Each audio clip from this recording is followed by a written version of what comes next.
Good afternoon, friends. Today is the 10th anniversary of 26/11 attacks that had taken place in Mumbai. So, from UPSC point of view, the point is that what is the kind of question that can appear in front of us?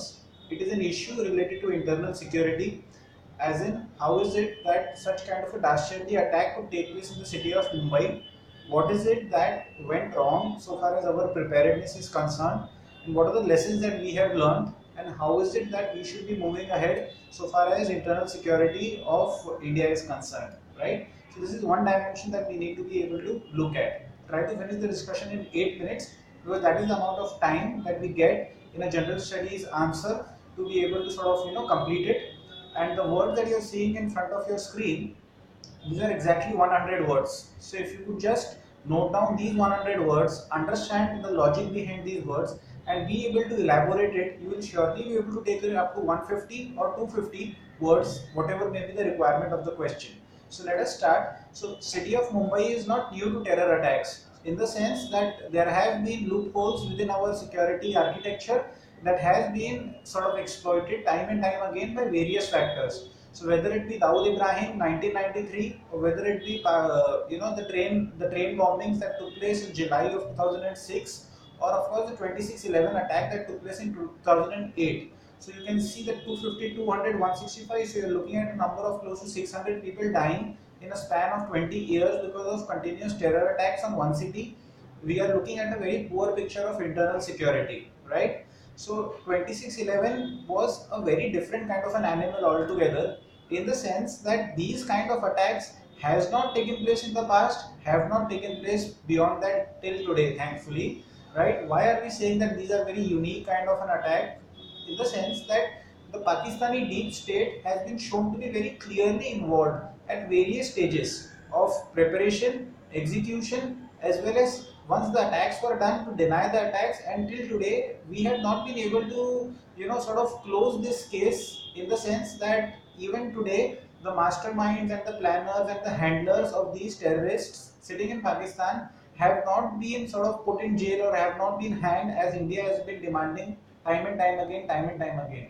So what we see is that ISI, that is the Inter Services Intelligence Department of Pakistan, as well as Pakistan Special Forces being involved, state-of-the-art communication was used by terrorists and their handlers for communication. So this voice over internal protocol, something that we talk about even today, right? When we talk about the telecom sector, when we talk about the revenues of the telecom companies, we often talk about this VoIP term that comes along. So you can imagine that in 2008, if voice over internet protocol was used when there was no probably WhatsApp, there was no Google calling and all of those things were available at that point in time, this technology was used. You can understand how sophisticated the planning must have been.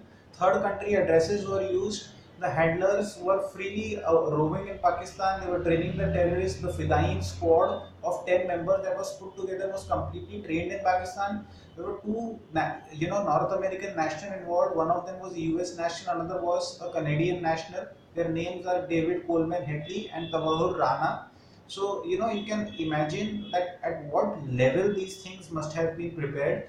And in India, which sites to attack, like for instance, the Taj Mahal hotel has to be attacked, Chhatrapati Shivaji Terminus has to be attacked, the joints in South Bombay which are frequented by European travelers, by Jewish community, right? So these guys, these terrorists, they were basically indoctrinated. They were basically told how sort of what kind of injustice and what kind of wrongs have been perpetrated against Muslims, whether they be in Palestine or whether they be in Chechnya or whether they be in Kashmir. So you can understand that why was it important to sort of attack a number of nationalities and not just India. Of course, the main attack took place in India. So as we can, as it is obvious that this is a massive failure of Indian intelligence. And thereafter, since 2008 right up to 2018, we have been able to take a number of steps by which we have been able to beef up India's internal security. And thankfully, these kind of attacks have not taken place again.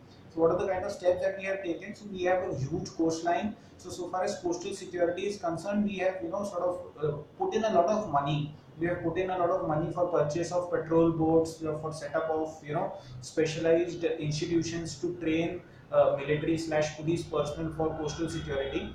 The last point that I have put in steps is Naval Joint Operations Center. So Navy has to play a very critical role because of India's large coastline and continued threat potential. National Investigative Agency has been set up to, it is basically a specialist organization for investigation of terror-related incidences. So even many a times in Bollywood movies, you see NIA being depicted as an agency which is basically looking after these terror-related incidents.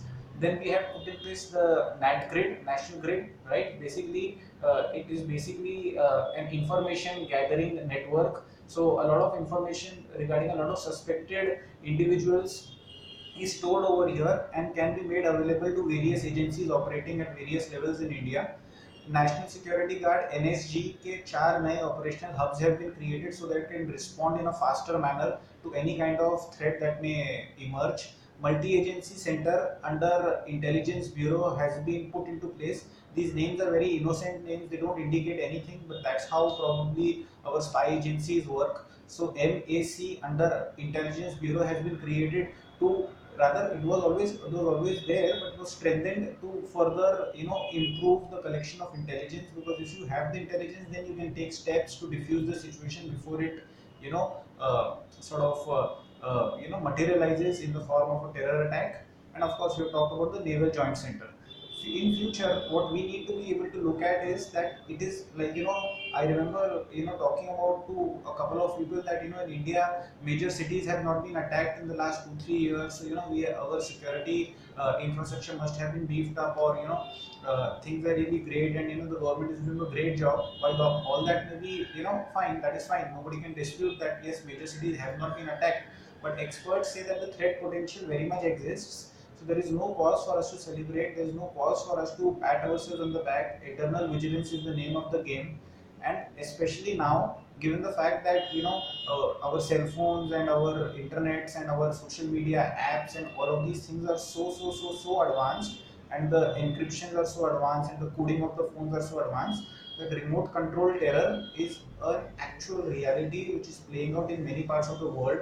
Lone wolf is a term which is used, that let us say that a person X becomes indoctrinated, or he becomes develops terrorist kind of tendencies. So anybody sitting in any part of the world can give direction to this guy that you assemble this bomb like this, you procure this weapon like this, and you go drive this truck this way and kill these many hundreds of people or these many thousands of people. So this has become a real potential threat, and in India, so these are the steps that we have taken. In the future, to secure it, you have to be vigilant and you have to be able to act ahead of the curve.